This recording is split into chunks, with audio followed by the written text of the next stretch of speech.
अभिवादन।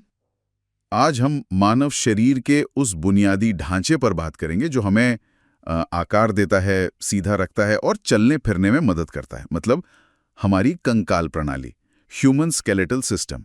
हमारे पास इस पर कुछ नोट्स और रिसर्च हैं, तो आज हम इन्हीं के जरिए इस क्या कहते हैं जटिल लेकिन दिलचस्प सिस्टम को समझने की कोशिश करेंगे। जानेंगे कि इसमें क्या क्या शामिल है, ये कैसे काम करता है, कुछ हैरान करने वाली बातें भी हैं और इससे जुड़ी स्वास्थ्य संबंधी चिंताएं क्या हो सकती हैं। तो तैयार हैं इस जानकारी की गहराइयों में उतरने के लिए? बिल्कुल। और देखिए, ये सिर्फ हड्डियों का ढांचा नहीं है, ये एक जीवित गतिशील प्रणाली है। इसमें हड्डियां हैं, जोड़ है और वो ऊतक जो इन्हें जोड़ते हैं, जैसे कार्टिलेज मतलब उपास्थि और टेंडन, लिगामेंट्स, ये सब बहुत जरूरी है हमारे शरीर के लिए। अच्छा, तो जब हम कंकाल की बात करते हैं तो क्या ये सिर्फ शरीर के अंदर ही होता है? मैंने वो एक्सोस्केलेटन और एंडोस्केलेटन के बारे में सुना था। हाँ, एक्सोस्केलेटन वो है जो शरीर के बाहर होता है, कठोर हिस्सा, जैसे कीड़ों का कवच या हमारे नाखून। लेकिन आज हम मनुष्यों की बात कर रहे हैं, तो हमारा फोकस एंडोस्केलेटन पर है, मतलब शरीर के अंदर का ढांचा। ये मुख्य रूप से हड्डियों और थोड़ी उपास्थि से बना होता है। और इसी एंडोस्केलेटन को दो मुख्य हिस्सों में बांटा जाता है ना, अक्षीय एक्सियल स्केलेटन और उपांगीय एपेंडिकुलर स्केलेटन। बिल्कुल सही कहा। अक्षीय कंकाल वो है जो शरीर का सेंट्रल एक्सिस बनाता है, जैसे हमारी खोपड़ी, रीढ़ की हड्डी, पसलियां। इसका मुख्य काम है सहारा देना और सुरक्षा करना। और उपांगीय कंकाल हुए हमारे हाथ पैर, कंधे, कूल्हे, मतलब वो हिस्से जो हमें चलने फिरने, काम करने में मदद करते हैं। हड्डियों की बात चल रही है तो इनके अध्ययन को ऑस्टियोलॉजी कहते हैं और हड्डी बनने की प्रक्रिया है ऑसिफिकेशन। ये शब्द थोड़े टेक्निकल लगते हैं। हाँ है तो, पर इनके पीछे का विज्ञान बड़ा दिलचस्प है। देखिए, हड्डियां और उपास्थि ये दोनों ही खास तरह के संयोजी ऊतक हैं। हड्डी की जो खासियत है वो है इसका मैट्रिक्स, मतलब वो पदार्थ जिसमें कोशिकाएं होती हैं।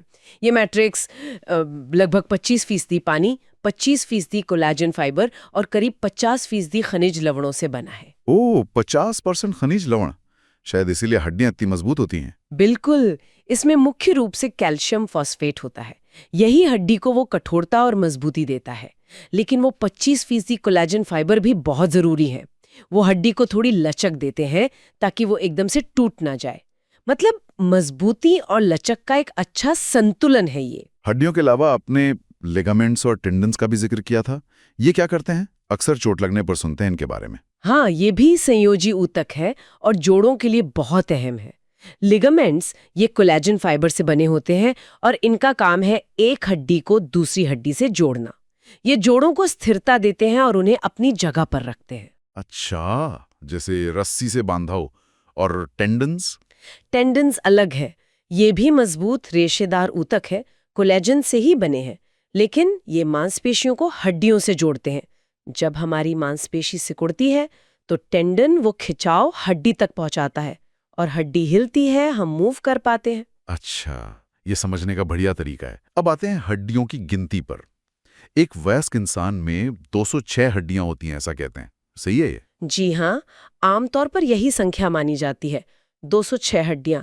और जैसा हमने पहले बात की, ये अक्षीय और उपांगीय कंकाल में बटी होती हैं।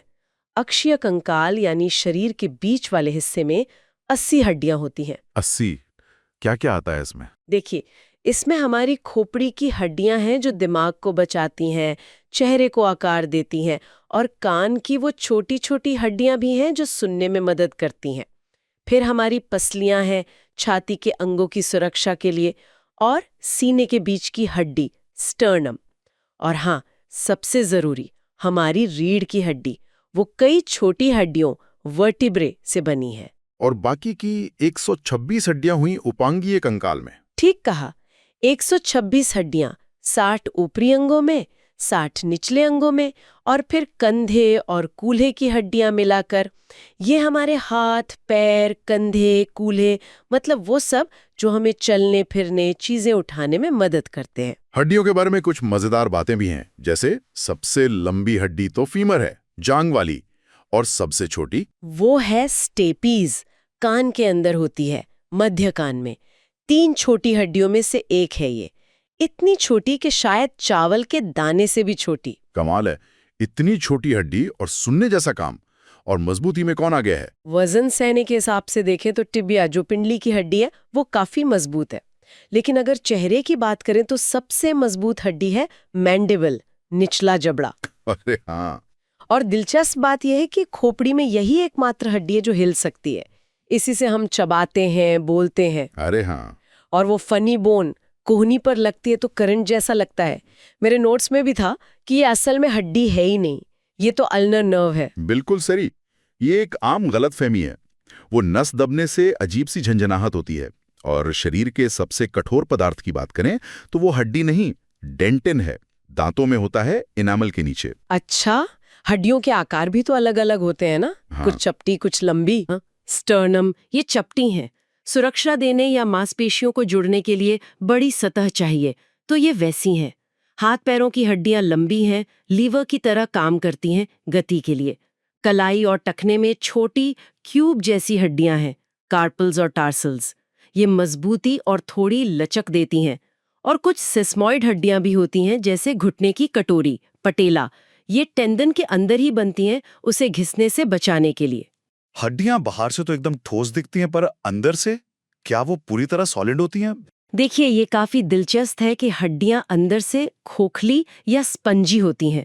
जो बाहरी परत है वो बहुत मजबूत और घनी होती है, उसे कहते हैं कॉम्पैक्ट बोन। यही हड्डी को उसकी मुख्य ताकत देती है। लेकिन अंदर की तरफ होती है स्पंजी बोन। इसकी बनावट थोड़ी जालीदार होती है, मधुमक्खी के छत्ते जैसी। ये हड्डी को हल्का बनाती है, लेकिन फिर भी काफी मजबूत होती है। और ये शॉक अब्जॉर्बर का काम भी करती है। और लंबी हड्डियों के अलग अलग हिस्से भी होते हैं, डायाफिसिस, एपिफिसिस। ये क्या है? हाँ, ये हड्डी के मुख्य भाग हैं। डायाफिसिस हड्डी का लंबा बीच का हिस्सा है, उसका शाफ्ट।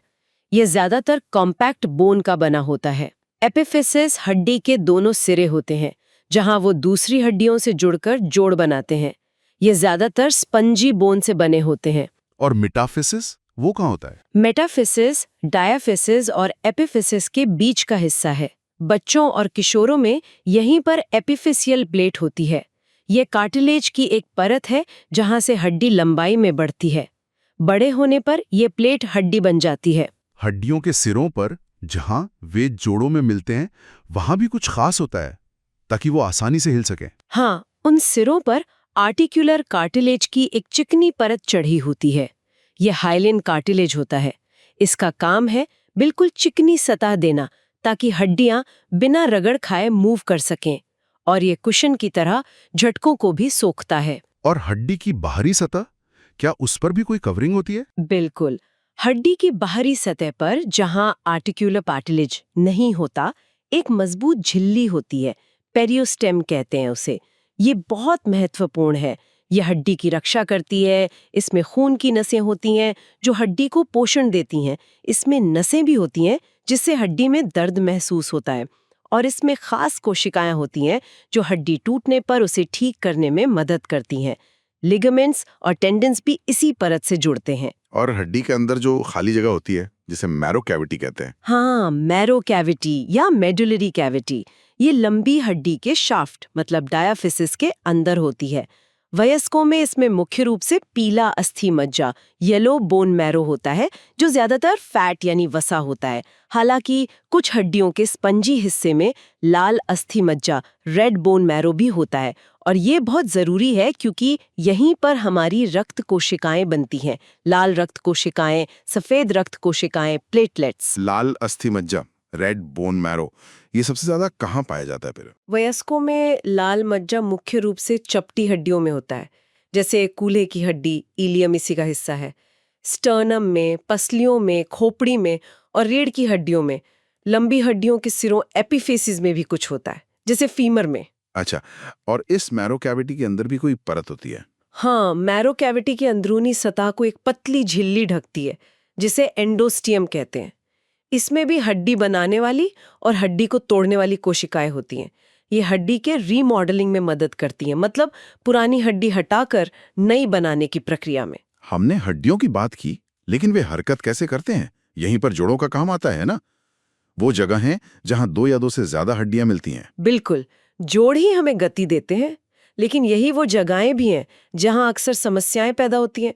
नोट्स में कुछ सामान्य हड्डियों और जोड़ों की बीमारियों का जिक्र है। जैसे कि आर्थराइटिस, ये नाम तो बहुत आम है। हाँ, आर्थराइटिस का सीधा मतलब है जोड़ों में सूजन। ये कई तरह का हो सकता है।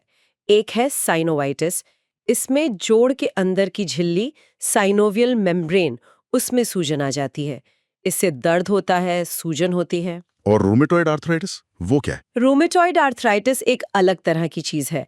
ये एक ऑटो इम्यून बीमारी है, मतलब शरीर का अपना इम्यून सिस्टम गलती से अपने ही जोड़ों पर हमला करने लगता है।